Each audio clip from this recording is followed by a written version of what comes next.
నమస్తే అండి, thank you. మీరు మా కోసం టైం కేటాయించారు.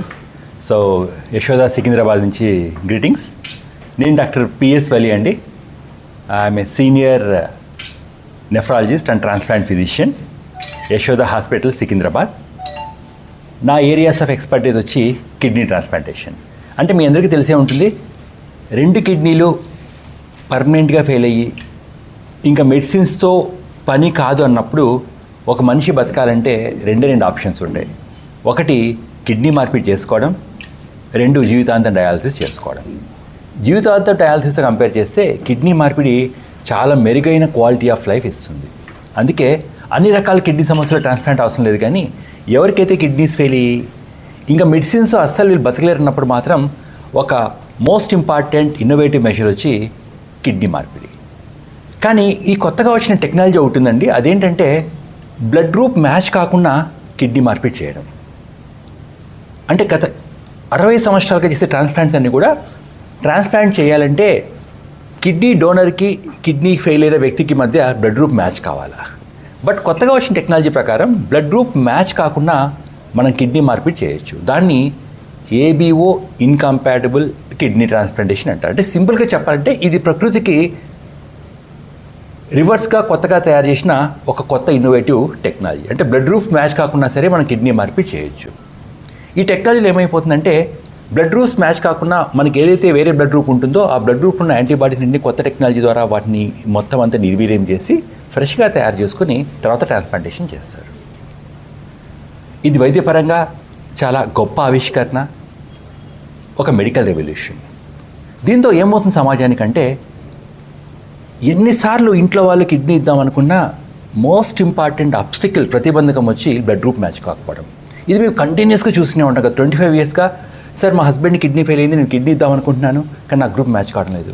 అయ్యా నా కొడుకు కిడ్నీ ఫెయిల్ అయింది, నేను కిడ్నీ ఇద్దామనుకుని నేను ఫిట్గా ఉన్నాను కానీ బ్లడ్ గ్రూప్ మ్యాచ్ కావడం లేదు. అంటే ఆల్మోస్ట్ 80% మందికి కిడ్నీ మార్పిడి దాకా పోకోకుండా డయాలసిస్ నెట్టేసే సన్నివేశం ఏదైనా ఉంది అంటే అది బ్లడ్ గ్రూప్ మ్యాచ్ కాకపోవడం. బట్ ఇప్పుడు దానికి కూడా ఒక కొత్త టెక్నాలజీ, ప్రపంచవ్యాప్తంగా వెల్ ఎస్టాబ్లిష్డ్ టెక్నాలజీ వచ్చి బ్లడ్ గ్రూప్స్ మ్యాచ్ కాకుండా ట్రాన్స్ప్లాంటేషన్ చేయడం.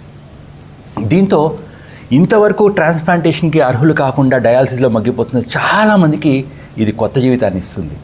ఎందుకంటే డయాలసిస్లో ఎక్కువ రోజుల పాటు లైఫ్ సర్వైవల్ ఉండదు. అలా కాకుండా ట్రాన్స్ప్లాంట్ చేయించుకుంటే డయాలసిస్ కంటే ఒక 20 టైమ్స్ మెరుగైన గుడ్ క్వాలిటీ ఆఫ్ లైఫ్ చేసుకోవచ్చు. లైఫ్ స్పాన్ బాగా పెరుగుతుంది. డయాలసిస్ పేషెంట్స్ ఎక్కడికి బయటికి వెళ్ళలేరు, ఎక్కువ ఉద్యోగాలు చేసుకోలేరు. కానీ కిడ్నీ మార్పిడి వ్యక్తి ఎక్కడికైనా వెళ్ళొచ్చు. అట్లా ట్రాన్స్ప్లాంట్ చేసిన ఆ పేషెంట్స్ అందరూ ఈవెన్ వేరే కంట్రీస్కి వెళ్ళారు, పెళ్ళిళ్ళు చేస్తున్నారు, వాళ్ళ పెళ్ళిళ్ళకు మేము వెళ్ళాం. అంటే ట్రాన్స్ప్లాంటేషన్ అనేది ఒక వ్యక్తికి సంబంధించింది కాదు, ఒక ఫ్యామిలీకి రిలీఫ్ చేసే ఒక ప్రక్రియ కిడ్నీ మార్పిడి. అలాంటి దాంట్లో ఎప్పుడైతే మనం బ్లడ్ గ్రూప్ మ్యాచ్ కాకుండా మనం కిడ్నీ మార్పిడి చేస్తున్నామో అది నిజంగా ఆ ఫ్యామిలీకి కావచ్చు, ఆ పేషెంట్ కావచ్చు ఒక సంజీవిని లాంటిది. సో ఈ టెక్నాలజీ గురించి అందరూ అర్థం చేసుకోవాలి. ఈ టెక్నాలజీ వల్ల చాలామంది పేషెంట్స్కి కావచ్చు, ఫ్యామిలీస్కి కావచ్చు ఒక గొప్ప రిలీఫ్ వస్తుంది. ఈ టెక్నాలజీ గురించి సమాజానికి అందరం కూడా అవగాహన ఇవ్వాల్సిన అవసరం ఉంది. దాంతోపాటు మీకు తెలిసే ఉంటుంది, యశోద హాస్పిటల్స్ అనేది ప్రపంచంలోకి ఎలా కానీ యశోద దేశంలో కానీ ఒక ప్రీమియం హాస్పిటల్స్. అంటే మోస్ట్ కాంప్లెక్స్ పేషెంట్స్ని కూడా హ్యాండిల్ చేసే టీమ్స్ ఉంటాయి, దాంతోపాటు ఫెసిలిటీస్ ఉంటాయి. అలాంటి ఎక్స్పర్టైజ్ ఈవెన్ కిడ్నీ ట్రాన్స్ప్లాంటేషన్ డిపార్ట్మెంట్లో కావచ్చు, లేక మా నెఫ్రాలజీ డిపార్ట్మెంట్లో కూడా మేము రొటీన్గా చేస్తూ ఉంటాం.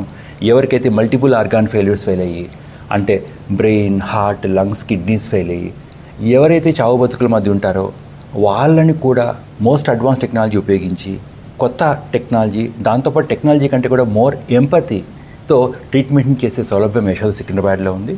అదేవిధంగా ఒక నెఫ్రాలజిస్ట్గా నేను అనునిత్యం కూడా మల్టిపుల్ ఆర్గాన్ ఫెయిల్యూర్స్తో వచ్చి కిడ్నీస్ అస్సలు ఫెయిల్ అయ్యి ఇంకా ఎక్కడా సర్వైవ్ కాని వ్యక్తులను కూడా సర్వైవ్ అవ్వడం మేము చూస్తూ ఉంటాం. అఫ్కోర్స్ వీటన్నిటికీ కావాల్సింది అట్లాంటి ట్రైన్ అప్ అయిన సెంటర్స్, ట్రైన్ అప్ అయిన డాక్టర్స్, దాంతోపాటు టెక్నాలజీ. సో యశోద సికింద్రాబాద్లో ఇన్ని రకాల ఫెసిలిటీస్ ఉన్నాయి. అండ్ ఇవన్నీ కూడా ఒక మోస్ట్ ప్రీమియం సెంటర్ అండి. ప్రీమియం సెంటర్ అంటే ప్రపంచంలో ఇంకా ఇది లేదు అనేది ఉండదు, ప్రతి ఒక్కటి కూడా అక్కడ ఉంటుంది. దాంతోపాటు అంతమంది అనుభవలిగిన డాక్టర్లు కూడా ఉంటారు. డాక్టర్స్తో పాటు ఆ కోఆర్డినేషన్ వ్యవస్థ కూడా ఈ హాస్పిటల్స్ ఎప్పటి నుంచో కొన్ని సంవత్సరాలుగా దాన్ని డెవలప్ చేసుకుంది. సో ఒక హై ఎండ్ కేసులను కూడా యశోద సికింద్రాబాద్లో చక్కగా మెయింటైన్ చేయడం జరుగుతుంది. ఆఫ్కోర్స్ ఇప్పటివరకు నా లైఫ్లో సుమారుగా నేను 750 ట్రాన్స్ప్లాంట్ చేస్తుంటామండి. ఆల్మోస్ట్ ఇదే ఏబిఓ ఇన్కంపాటబుల్ ఇప్పటిదాకా సుమారుగా 150 మెంబర్స్ మేము ట్రాన్స్ప్లాంట్ ఈజీగా చేసేసాం. అండ్ చాలా వరకు పేషెంట్స్ బాగానే ఉంటారు. డయాలసిస్ కంపేర్ చేసి ఎంతో మెరుగైన క్వాలిటీ ఆఫ్ లైఫ్ వస్తుంది. కంపాటిబుల్ అనే ట్రాన్స్ప్లాంటేషన్ కొత్త టెక్నాలజీ అయినప్పటికీ కూడా స్టిల్ అది కూడా మంచి రిజల్ట్స్ ఉన్నాయి, ఎంకరేజ్ రిజల్ట్స్ ఉన్నాయి.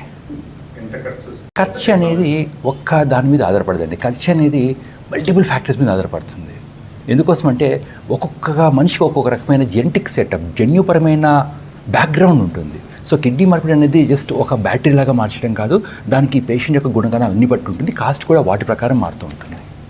సో మామూలు ట్రాన్స్ప్లాంట్తో కంపేర్ చేసి ఏబీవీని కంపేర్ కాస్ట్ కావచ్చు, కానీ బట్ డయాలసిస్తో కంపేర్ చేస్తే లైఫ్ లాంగ్ డయాలసిస్లో పెట్టుబడి పెట్టి ఉద్యోగాలు పోగొట్టుకుని ఫ్యామిలీ అంతా సఫర్ అయ్యి ఒక చక్రవడ్డీ లాంటిది డయాలసిస్. దాంతో కంపేర్ చేస్తే ట్రాన్స్ప్లాంట్ ఇనీషియల్గా కాస్ట్ ఎక్కువ ఉన్నా సరే ఓవరాల్గా డయాలసిస్ కంపేర్ చేస్తే ట్రాన్స్ప్లాంట్ కాస్ట్ తక్కువ అవుతుందండి.